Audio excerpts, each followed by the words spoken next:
अभी हम बरबिंदिया पुल पर खड़े हुए हैं और आपको याद होगी 24 फरवरी की वो शाम, 24 फरवरी 2022 की वो शाम जब बरबिंदिया घाट से बीरगांव की ओर जाती हुई नाव, जिसमें जो नाव डूब गई थी, जिसमें लगभग 14 लोग जो है जलमग्न हो गए थे।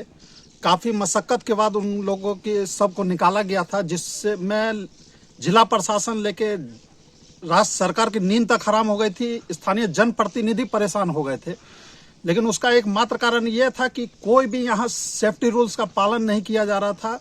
ना ही सेफ्टी जैकेट थे जो उस नौका में सवार थे, ना ही वो ट्रेनर थे, जिसके कारण इतनी बड़ी दुर्घटना हुई थी। उसके बावजूद भी ना ही जिला प्रशासन की नींद खुली है और ना ही सरकार की नींद खुली है, और यहाँ तक कि जनप्रतिनिधि वो जो है वो भी इस विषय पर मौन धारण किए हुए हैं। और आपको सबसे बड़ी चौंकाने वाली बात एक और बता दें कि अब फिर से यहाँ नाव शुरू हो चुकी है, उसमें लोग सवार होकर बरबिंदिया घाट से वीरगांव और वीरगांव से बरबिंदिया घाट आ रहे हैं, और कभी भी फिर से बड़ी दुर्घटना हो सकती है। फिर से दुर्घटना को दावत दी जा रही है, क्योंकि अभी भी जो है लोग बिना सेफ्टी के इस घाट से उस घाट जा रहे हैं, मतलब बरबिंदिया घाट से और वीरगांव की ओर जा रहे हैं। अगर फिर किसी दिन कोई ऐसी अप्रिय घटना होती है तो आखिर उसके लिए जिम्मेवार कौन होगा? हम लोग लगातार इस बात को हम लोग सरकार तक ये बात पहुंचा रहे हैं, जिला प्रशासन से भी बात कर रहे हैं कि फिर आप नया हादसा का न्योता दे रहे हैं। फिर उधर जिस तरह से घटना हुआ है, भगवान न करे कुछ हो, लेकिन फिर नाव चलना शुरू। हम लोग लगातार विधानसभा से लेके लगातार सीएम साहब से लेके लगातार विभागीय मंत्री आलमगीर आलम साहब से मिलके और जिला प्रशासन से डीसी साहब से लगातार जब भी बैठक होती है हमने बरबिंदिया का बात उठाते, लेकिन किसी तरह का कोई भी मतलब इस पर कुछ बोलने के लिए कुछ नहीं हो रहा। अगर फिर कुछ हुआ तो हम लोग जोरदार आंदोलन करेंगे और जो भी यहाँ क्षति होगा वो प्रशासन का होगा। धन्यवाद। हमको लगता है जो सेफ्टी जो भी जैकेट्स है, हम लोगों ने चूँकि उस समय पंचायत में भी हम लोगों ने खरीद के दिया था, माइथन में भी सेफ्टी जैकेट्स खरीद के दिए थे, जो लोगों को कोई भी एक्सीडेंट में कम से कम वो बचाया जा सके। तो यहाँ भी जिला प्रशासन या जनप्रतिनिधि खरीद के दे सकते हैं अपने फंड्स और लोगों को बंटवारा कर सकते हैं। भविष्य में इस तरीके का एक्सीडेंट का हम लोग रोकथाम काफ़ी हद तक रोकथाम कर सकते हैं। क्योंकि अगले बार इतना जान गया है और एक बार जान आदमी के जाने से वापस नहीं आता है।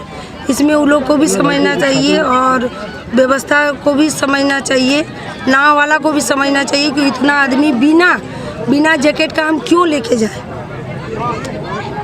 और सरकार से भी हम लोग आवेदन किए हैं, बोले भी हैं इस पुल के लिए जल्द से जल्द, क्योंकि इसमें लाचारी में भी नाव में आदमी जाता है, क्योंकि यहाँ से जोड़ा हुआ है सबका रोजी रोटी। इधर का सब्जी इधर जाता है, इधर का किसान उधर जाता है। तो मैं सरकार से भी निवेदन की हुई हूँ, आवेदन की हुई हूँ, इसके लिए जल्द से जल्द इस पुल का आरंभ किया जाएगा। जिला प्रशासन से आप सेफ्टी कोर्ट के लिए कुछ डिमांड करेंगे या? हाँ, ज़रूर करेंगे, ताकि सब सेफ रहे, सबका ज़िंदगी सेफ रहे, क्योंकि मजबूरी में आना जाना जो पड़ रहा है वो मजबूरी में, रास्ता उस तरह नहीं है, इसलिए आना जाना पड़ रहा है। इसके लिए मैं जिला परिषद से भी बोलूँगी कि इसके लिए सेफ गार्ड के लिए थोड़ा इधर सुध ले और देखें। कि इस चैनल के माध्यम से हम सरकार तक ये बात रखना चाहता हूँ कि आज जो पूर्व में हुआ दुर्घटना नाव का 16-17 या जितना भी आदमी मरा होगा, और कहीं न कहीं हम समझ रहे हैं कि जिला प्रशासन का और सरकार का निगाह वंचित रहने के कारण ये सब हो रहा है।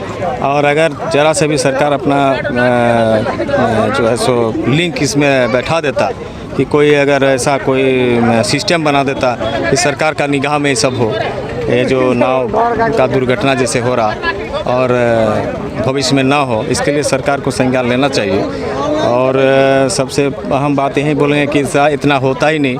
अगर पुल अगर जल्दी से बन जाए तो हम लोग का यहाँ बिजनेस और डेवलपमेंट माने बेहतर तरीक़ा से उभरेगा और बहुत सारा बेरोज़गारी सॉल्व होने का भी एक रास्ता निकल पड़ता।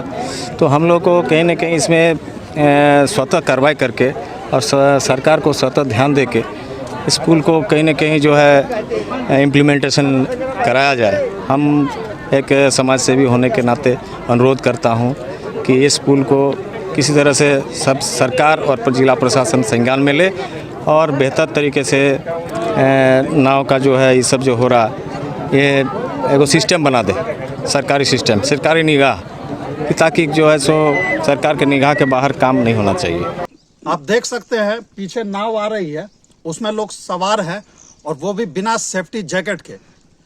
अब सबसे बड़ा सवाल यहाँ ये उठता है कि क्या खबर चलने के बाद जिला प्रशासन, स्थानीय प्रतिनिधि और राज्य सरकार की नींद खुलेगी, या फिर कोई बड़ी दुर्घटना होगी तो फिर से सरकार हरकत में आएगी। न्यूज़ 22 स्कोप के लिए निरसा से संदीप शर्मा की रिपोर्ट।